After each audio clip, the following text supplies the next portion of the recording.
Hello नमस्कार दोस्तों, free digital study में आपका स्वागत है। आप पढ़ रहे हैं कक्षा 12वीं एनसीईआरटी गणित, जिसमें आप अध्याय 1 संबंध एवं फलन पर आधारित जो है विविध प्रश्नावली पढ़ेंगे। तो देखिए पहला सवाल क्या है विविध प्रश्नावली का। मान लीजिए कोई फलन वास्तविक संख्या से वास्तविक संख्या पर है और f(x) का मान 10x + 7 द्वारा परिभाषित कोई फलन है।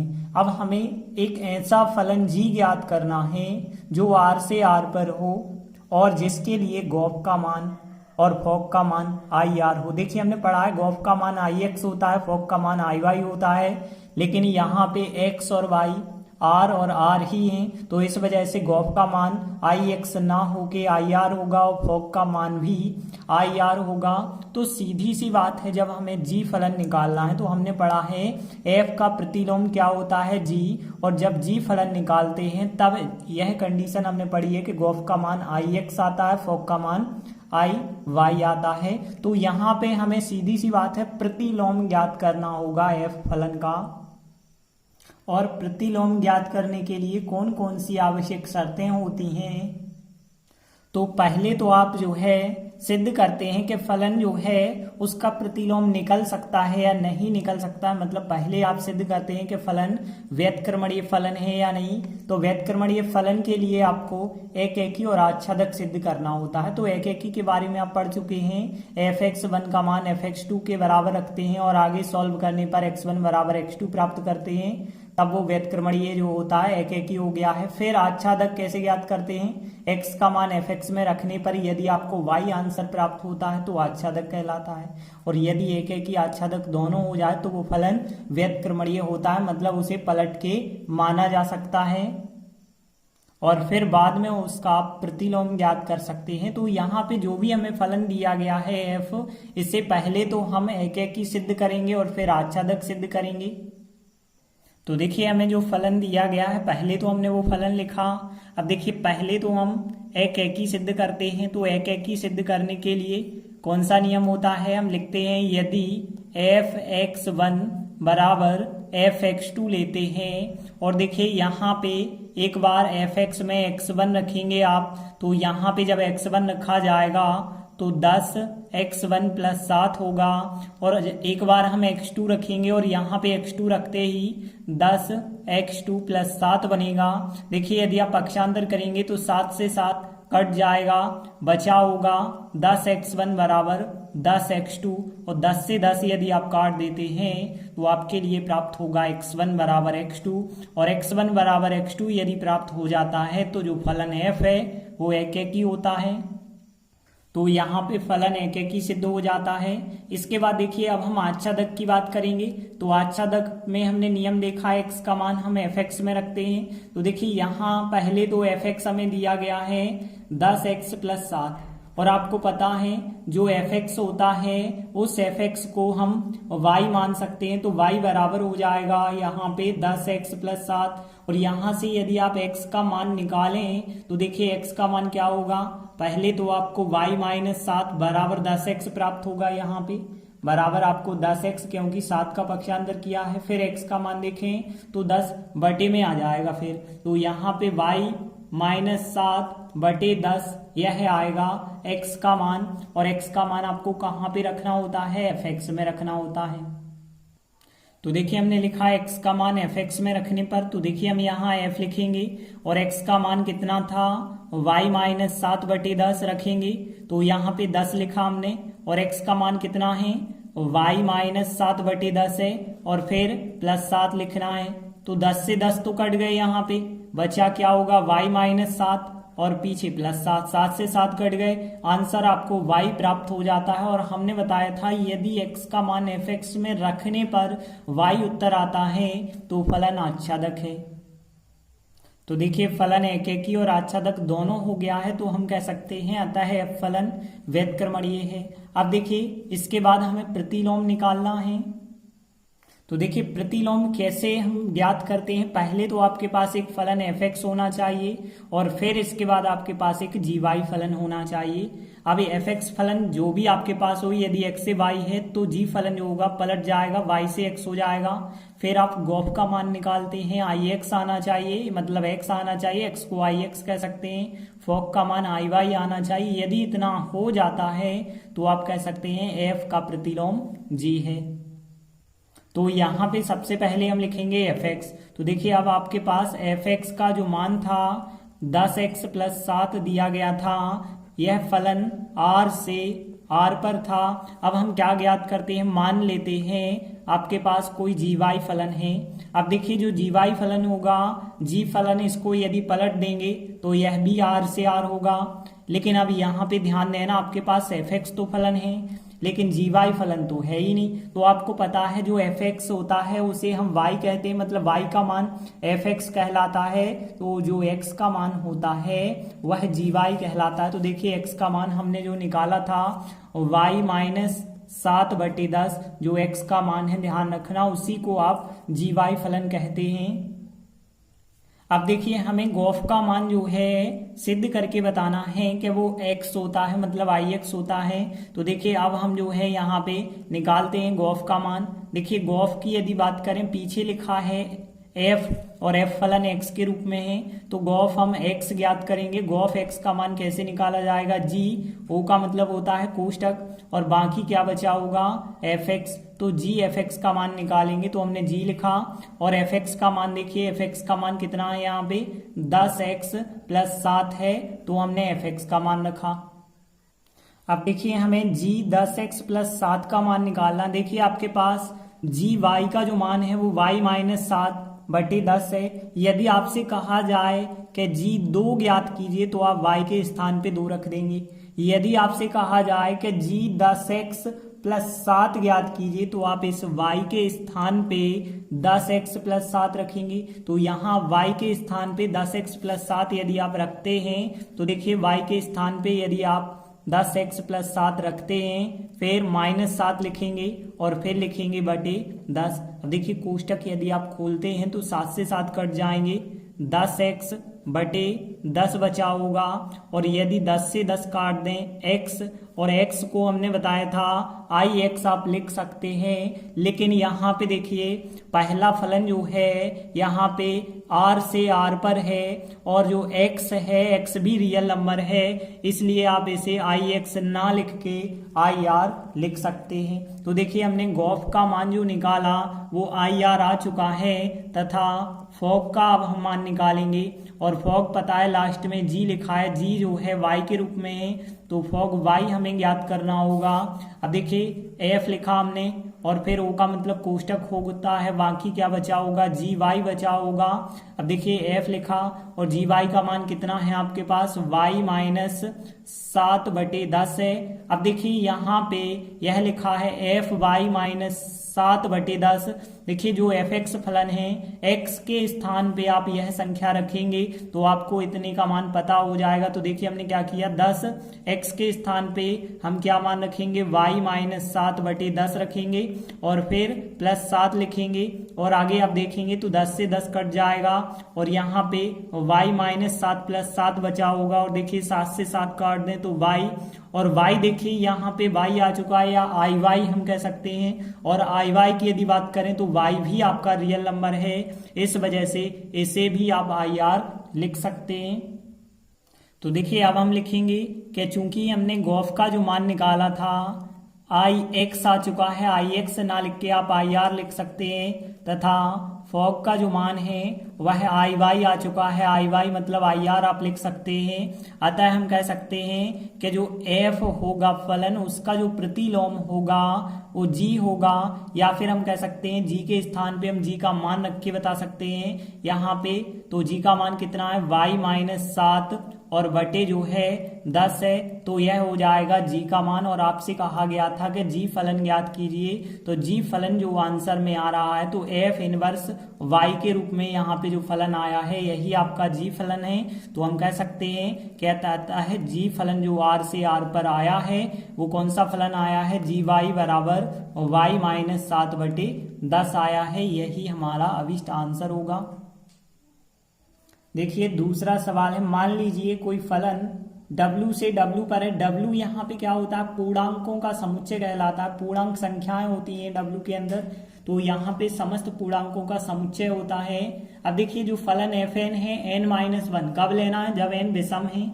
लेकिन fn का मान n+1 कब लेते हैं आप, जब n क्या दिया गया हो, सम दिया गया हो। मतलब सीधी सी बात है, एक फलन दो भागों में विभाजित है, तो यहाँ सीधी सी बात है कि एक फलन दिया गया है W से W पूर्णांकों से पूर्णांकों के समुच्चय पर है। अब देखिए fn फलन जो है n-1 भी है और n+1 है। कब है, यदि n का मान आप विषम लेते हैं तो इतना आता है, और यदि n का मान हम सम लेते हैं तो n+1 है इसके लिए फलन। अब देखिए हमें सिद्ध करना है कि फलन जो है f व्युत्क्रमणीय है, बाद में हमें उसका प्रतिलोम f का ज्ञात करना होगा। तो देखिए यहाँ पे प्रतिलोम कैसे ज्ञात करते हैं और व्युत्क्रमणीय कैसे सिद्ध करते हैं। सबसे पहले हम बात करें व्युत्क्रमणीय फलन यदि हमें सिद्ध करना है तो एकेकी और आच्छादक सिद्ध करना होता है। तो देखिए यहाँ पे हम एकेकी कैसे सिद्ध करते हैं, fx1 बराबर fx2 आपको लेना पड़ता है।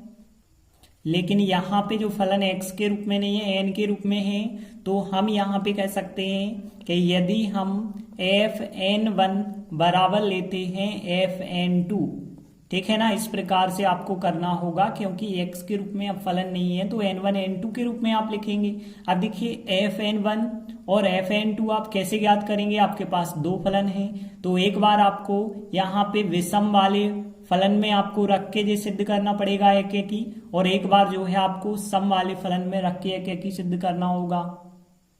तो हमने लिखा है जब n1 और n2 क्या है, दोनों विषम हैं। तो देखिए यदि n1 n2 विषम होते हैं तो एकेकी होता है कि नहीं होता है। मतलब यहाँ पे आप मान रखेंगे fn1, तो यहाँ यदि आप n1 रखते हैं तो n1-1 आएगा बराबर fn2। यदि आप यहाँ n2 रख देते हैं n के स्थान पे तो n2-1 आएगा, और 1 से काट देते हैं आप तो n1 बराबर n2 आपको प्राप्त हो जाता है। मतलब यहाँ पे फलन एकेकी है। देखिए तथा हमने लिखा, दोबारा लिखा हमने कि यदि हम fn1 का मान जो है fn2 लेते हैं, लेकिन अब कंडीशन क्या है कि जब n1 और n2 दोनों की दोनों संख्याएं क्या हैं, सम हैं, तो उसके लिए भी क्या एकेकी होगा कि नहीं होगा। तो fn1 अब देखिए सम वालों में यदि आप रखेंगे तो यहाँ पे सम में यदि रखते हैं तो n+1 में रखना होगा एक बार n, तो यहाँ पे आएगा n1+1 आएगा, और n2 यदि आप सम वालों में रखते हैं तो यहाँ पे n2+1 आएगा। 1 से 1 आप काट देते हैं तो n1 बराबर n2 आपको प्राप्त हो जाता है। और हमने बताया था यदि आपको x1 बराबर x2 प्राप्त हो जाता है तो आपका फलन जो होता है एकेकी होता है। तो हम लिख सकते हैं क्या आता है, जो f फलन है एकेकी है। तो देखिए एकेकी तो हमारा यहाँ पे सिद्ध हो चुका है।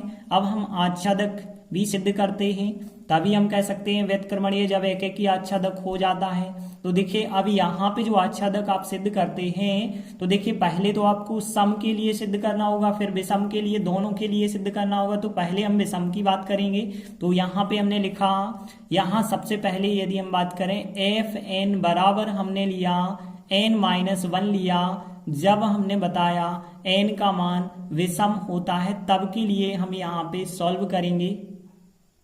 तो देखिए आच्छादक हमें कैसे सिद्ध करना होता है, x का मान fx में रखते हैं। तो यहाँ पे अब हम x तो है ही नहीं, n है, तो n का मान हम fn में रखेंगे और y उत्तर प्राप्त करेंगे। तो देखिए जो fn है इसे हम y मान सकते हैं, तो y बराबर हो जाएगा n-1, और यहाँ से देखिए यदि आप n का मान निकालें तो y+1 का मान हो जाएगा n। तो जो n का मान हमने निकाला है, n का मान अब हमें fn में रखना होगा। तो देखिए n का मान fn में रखेंगे तो f आएगा यहाँ पे, और n के स्थान पे y+1 आएगा। और देखिए n के स्थान पे फिर आप y+1 रखेंगे और पीछे -1 है तो 1 से 1 यदि आप काट देते हैं तो y प्राप्त हो जाता है। अब देखिए यह हमने जो है अभी विषम के लिए किया है, सम के लिए भी हमें सिद्ध करना होगा। तो हमने लिखा तथा अब देखिए जो फलन है fn, तो अब देखिए अब हम सम के लिए fn का मान देखें तो n+1 है। तो देखिए n+1 हमने लिखा है fn का मान n+1, जब हमने बताया n का मान यहाँ पे सम है तो देखिए सेम बिल्कुल यही काम करेंगे कि जो fn होता है इसे आप y मान सकते हैं। तो y बराबर n+1, यहाँ से आप n का मान यदि आप निकालते हैं तो y-1 बराबर n होगा और फिर जो n का मान है इस fn में रखेंगे।